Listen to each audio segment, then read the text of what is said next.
హైదరాబాద్ వేదికగా ఇంగ్లాండ్తో జరిగిన తొలి టెస్టులో టీమిండియాకు అనూహ్య పరాభవం ఎదురైంది. లక్ష్యం 231 పరుగులే కావాల్సినంత సమయం ఉండడంతో టీమిండియా చాలా సింపుల్గా గెలుస్తుందని అందరూ భావించారు. కానీ ఇంగ్లాండ్ స్పిన్నర్ టామ్ హార్ట్లీ దెబ్బకు భారత బ్యాటర్లు చేతులెత్తేశారు. అతడు 7 వికెట్లతో టీమిండియా పతనాన్ని శాసించాడు. రెండో ఇన్నింగ్స్లో మూకుమ్మడిగా బ్యాటర్లు విఫలం కావడంతో 28 రన్స్ తేడాతో ఓటమి చెందాల్సి వచ్చింది.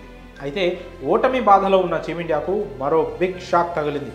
గాయంతో స్టార్ ప్లేయర్ రెండో టెస్టుకు దూరం కానున్నాడని సమాచారం. ఇందుకు సంబంధించి పూర్తి వివరాల్లోకి వెళ్తే, ఇంగ్లాండ్తో జరిగిన తొలి టెస్టులో ఓడిపోయి బాధలో ఉన్న టీమిండియాకు మరో బిగ్ షాక్ తగిలింది. జట్టు star player all rounder Ravindra Jadeja రెండో టెస్టుకు దూరం కానున్నాడని సమాచారం. జడేజా తొడ కండరాల నొప్పితో బాధపడుతున్నట్లు తెలుస్తోంది. ప్రస్తుతం అతడు డాక్టర్ల పర్యవేక్షణలో ఉన్నాడని సమాచారం. అయితే జడేజా రెండో టెస్టు కోసం జట్టుతో పాటు వెళ్ళినా అక్కడి నుంచి నేరుగా బెంగళూరులోని జాతీయ క్రికెట్ అకాడమీకి తరలిస్తారని క్రికెట్ వర్గాలు వెల్లడిస్తున్నాయి. అయితే ఒకవేళ గాయం పెద్దది అయి జడేజా రెండో టెస్టుకు అందుబాటులో లేకపోతే టీమిండియాకు ఖచ్చితంగా ఎదురుదెబ్బని చెప్పాలి. ఎందుకంటే తొలి టెస్టులో ఇటు బ్యాట్తో పాటు అటు బౌలింగ్తో కూడా రాణించాడు జడ్డు భాయ్.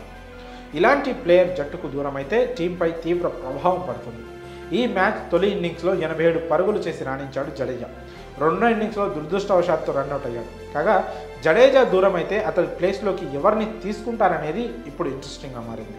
మరి రెండో టెస్టుకు జడేజా దూరం అయితే అది టీంపై ఎంత ప్రభావం చూపిస్తుందని మీరు భావిస్తున్నారో మీ అభిప్రాయాలను కామెంట్స్ రూపంలో తెలియజేయండి.